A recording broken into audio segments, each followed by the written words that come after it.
Selamat pagi, Assalamualaikum warahmatullahi wabarakatuh. Berjumpa kembali dengan Budi Raharjo di Padepokan Budi Raharjo. Kita mulai dengan ngopi dulu. Bismillahirrahmanirrahim.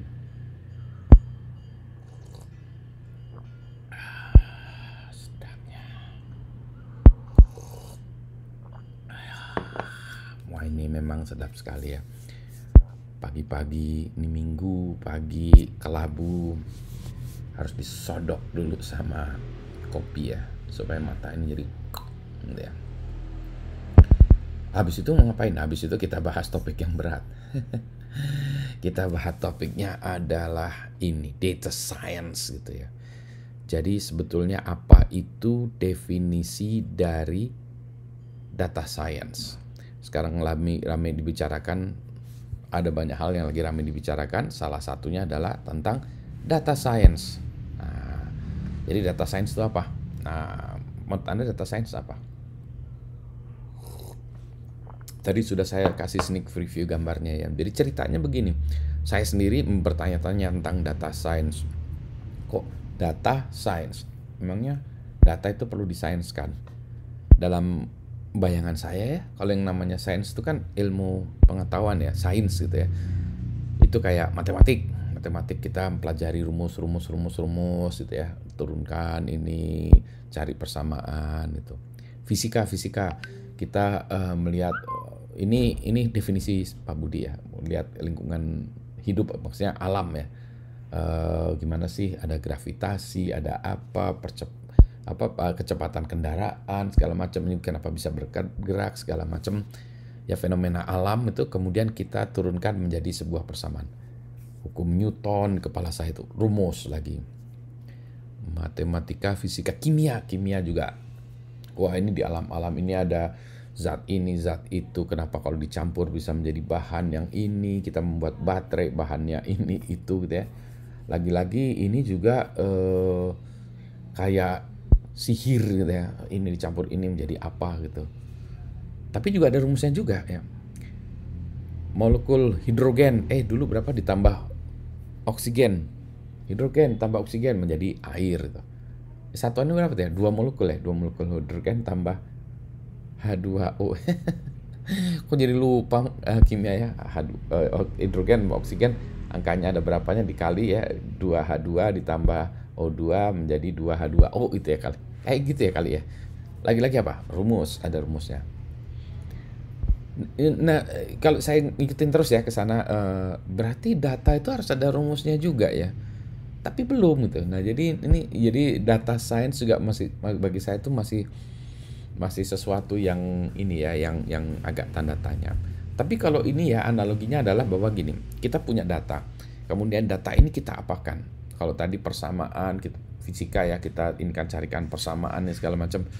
Data ini juga mungkin gitu ya, ada persamaannya segala macam baru kita bisa memahami ya. Kalau ini fisika tuh kita bisa melihat, oh ini kenapa ada apa gaya tarik bulan, matahari. Ini Pak Budi lagi pagi-pagi ini kurang ngopi ya, jadi rada ngecampurnya rada kacau nih. Tapi balik lagi ya, berarti data science seperti itu juga ya, bagaimana kita memahami data. Jadi nggak nebak-nebak datanya itu ya. Datanya kita pahami, oh kita visualkan, oh ternyata begini toh ya. Revenue perusahaan kita atau penghasilan perusahaan kita menurun, atau oh ternyata gini, orang yang senang musik A dengan musik B itu ternyata bisa dipisahkan atau apa gitu ya. Ternyata tanaman A dan B bisa dipisahkan karena dilihat dari perbedaannya ini. Nah, oh berarti dari data itu juga bisa diturunkan rumusnya, quote unquote rumusnya, meskipun tidak rumus yang tadi ya kayak dalam bentuk matematik. Tapi suatu saat pasti ada matematiknya. Nah, saya cari-cari gitu ya. Yang bagus, definisi dari data science ini adalah dari Drew Conway. Jadi nanti Anda lihat ya di website-nya nih, drewconway.com ya. Atau Anda cari aja lah ya, data science Venn diagram ya. Data science Venn diagram, kalau ada tambahin Drew Conway lah gitu ya, nanti Anda cari. Dan Anda bisa lihat gambarnya ini. Kemudian dari gambar Venn diagram ini Ada yang menurunkan lagi ya, yang lain-lainnya, yang lain-lain apa ya maksudnya turunan dari ini atau perubahan dari ini. Mangga silahkan gitu ya. Tapi menurut saya yang awalnya yang bagus ini si Drew Conway ini aslinya, asli dari yang asli gitu ya. Oke, jadi data science apa menurut definisi dari grup Drew Conway? Yang pertama, data science itu bukan satu hal yang berdiri sendiri, tetapi merupakan irisan dari 3 hal. Yang pertama, ini ada yang namanya substantif expertise. Yani keahlian dari seseorang yang di bidang tertentu ya. Maksudnya gini, kalau kita bicara tentang data science ini untuk keperluan e-commerce misalnya, nah berarti orang tersebut harus punya feeling atau harus punya kemampuan atau harus punya ilmu tentang e-commerce tersebut, misalnya penjualan, pendapatan itu. Kalau kita bicara tentang data science di bidang olahraga ya, sports itu, nah berarti dia juga harus punya keahlian di bidang olahraganya itu. Apa yang mau dia tanyakan, apa yang mau dia cari gitu ya. Demikian pula kalau orang ininya tuh terkait dengan misalnya obat-obatan ya, berarti ini adalah bidang keilmuannya yang terkait dengan subject matters-nya, gitu ya. Apa yang maksudnya ya? Kalau kita data science untuk bidang pendidikan ya, dia harus tahu bidang pendidikan. Ini adalah orang yang membutuhkan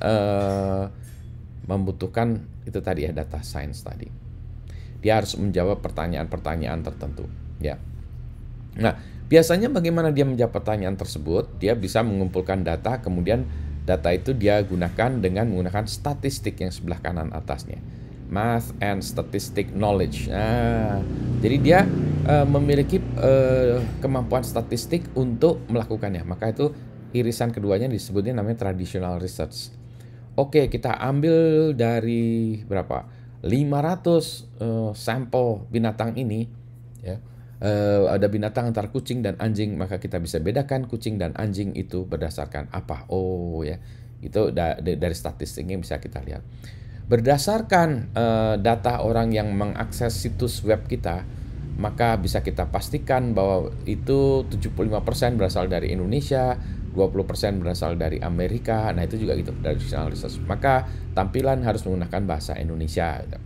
Atau kebalik malah, berdasarkan statistik pengunjung web kita ternyata sebagian besar berasal dari Amerika, maka bahasanya tentu saja harus bahasa Inggris yang kita kedepankan, gitu ya. Atau kita juga bisa melihat berdasarkan statistik yang mengakses situs web kita kebanyakan menggunakan handphone, maka desain web kita harus mobile friendly. Nah itu yang kita sebut namanya traditional research ya. Bisa juga kita melakukan survei segala macam ya, bisa. Tapi dengan data tadi ya, kita olah datanya tadi ya, maka kita bisa menjawab pertanyaan tadi ya. Seberapa sering orang mengakses situs web kita? Oh, yang paling banyak orang mengakses misalnya Senin pagi siang pukul 11 sampai jam 3 misalnya. Jam 3. Oh, berarti itu ya. Nah, itu. Oke. Ya itu disebut traditional research ya. Kadang-kadang ya, nah ini dibutuhkan kemampuan matematik dan statistik ya. Kalau enggak bisa kacau balau ya. Kan itu kan orang ada bilang how to lie with statistics ya. Statistik and damn lies gitu ya. Jadi maksudnya gini, kita bisa menggunakan ini kalau salah penggunaan dari statistik maka tentu saja jawabannya akan ngaco. Nah itu yang sering terjadi sekarang ya. Ada orang yang punya ini tadi ya, pengen menanyakan tentang sesuatu misalnya tadi ya, e-commerce di websitenya, kemudian dia kan datanya itu dari data di lognya akses websitenya ya, pencatatan siapa yang mengakses. Maka dia langsung aja, dia nggak punya kemampuan statistik, nggak punya kemampuan matematik gitu ya, maka dia bisa langsung ini hire programmer. Nah ini disebutnya hacking skills. Harusnya di sini kalau menurut saya awalnya tuh tadinya ini kan ilmu komputer ya harusnya computer science gitu ya. Tetapi ternyata disebutnya hacking skills karena pada kenyataan yang orang-orang yang dibutuhkan di sini tuh yang dicari di sini tuh adalah orang yang punya kemampuan programming tapi tidak harus berlatar belakang computer science ini dia gitu ya. Jadi ini orang-orang yang bisa melakukan pemrograman terhadap data tersebut. Nah jadi misalnya tadi nanya, tolong buatkan program kecil yang mengakses data web ya, data web kita, terus dibuatkan diagramnya jam berapa siapa berapa jumlah akses setiap jam. Oh, oke gitu ya. Nah, itu hacking skill akan mengambil data dari web, kemudian dia membuatkan itu. Nah, kemudian si substansinya ini, yang jagoan substansinya, dia kemudian menginterpretasikan itu, data itu. Nah, permasalahannya adalah gini, kalau dia tahu masalahnya ya, tetapi dia tidak punya pemahaman statistik dan matematik, maka data yang tadi bisa diinterpretasikan dengan salah. Maka ini disebutnya namanya danger zone. Bahwa kita sudah mengambil orang yang pinter programming, ngambil data segala macam, tetapi kalau dia salah, ya ini malah berbahaya ya, karena bisa jadi malah dia melakukan pembenaran terhadap data itu yang sebetulnya bukan itu gitu ya gitu. Ya. Jadi ini kalau punya masalah dan jagoan dalam expertise-nya, kemudian ada punya sedikit coding skill gitu ya, atau banyak coding skill, maka ini berbahaya.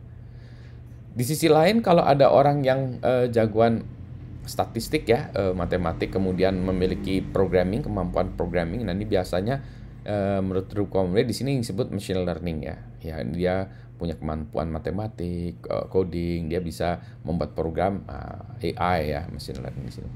Nah, irisan ketiganya itulah yang disebut data science di sini. Science data di situ. Jadi ini adalah kumpulan orang-orang yang memahami masalah yang ingin kita pecahkan, memiliki kemampuan statistik dan memiliki kemampuan programming. Maka itu disebutnya namanya data science grupnya ini. Biasanya orang atau ini ya, saya sendiri lebih percaya bahwa data science ini dilakukan secara bersama-sama gitu ya, dalam satu tim. Jadi bukan satu orang. Karena biasanya orang yang paham tentang masalahnya itu dia ya tahu sedikit lah tentang programming, tapi dia tidak tahu banyak. Berarti dia harus minta bantuan orang programming. Orang yang jagoan programming dia tidak tahu masalahnya, masalah yang ingin dipecahkan. Maka ya itulah ya. Jadi ini memang sebenarnya gabungan atau tim ya menurut saya. Kalau ada satu orang yang memahami ini semua ya jago lah, good lah ya, dia jagoan permasalahannya tahu, dia tahu matematik, dia bisa programming. Nah, data science itu dia kuasai semua. Tapi problemnya adalah jarang orang yang menguasai ini semua. Satu orang yang menguasai ini. Jadi gitulah ya definisi dari data science Venn diagram oleh Drew Conway. Itu ya. Nah, oh iya, tadi ini kan ini danger zone. Danger zone ini kenapa ini disebut danger zone? Ini tambahannya lagi ya. Ini lawannya nih. Oke, nah ini ya data science joke ini. Ini dari Dilbert ya. Ini bosnya bilang, use the CRS database to size the market ya. Pengen tahu berapa besar marketnya ya. Coba kita ambil, ini nggak tahu CRS database ini yang mana gitu ya. Terus kata si Dilbert, that data is wrong. Ya. Kalau gitu kata bosnya, oh kalau gitu, then use the SIBS, ya, SIBS database. Kalau gitu kita pakai database yang lain nih, SIBS gitu ya.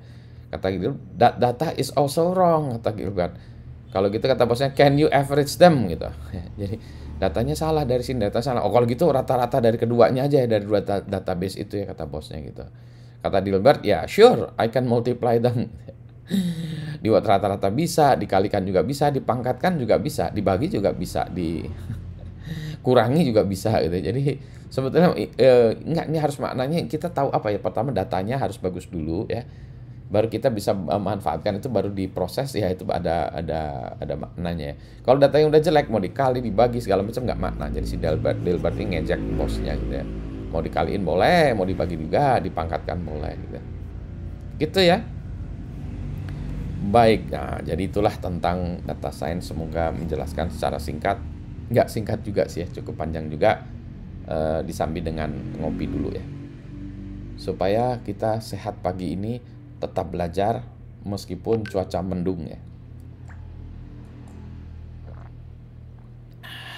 Baik ya. Selamat pagi. Assalamualaikum warahmatullahi wabarakatuh.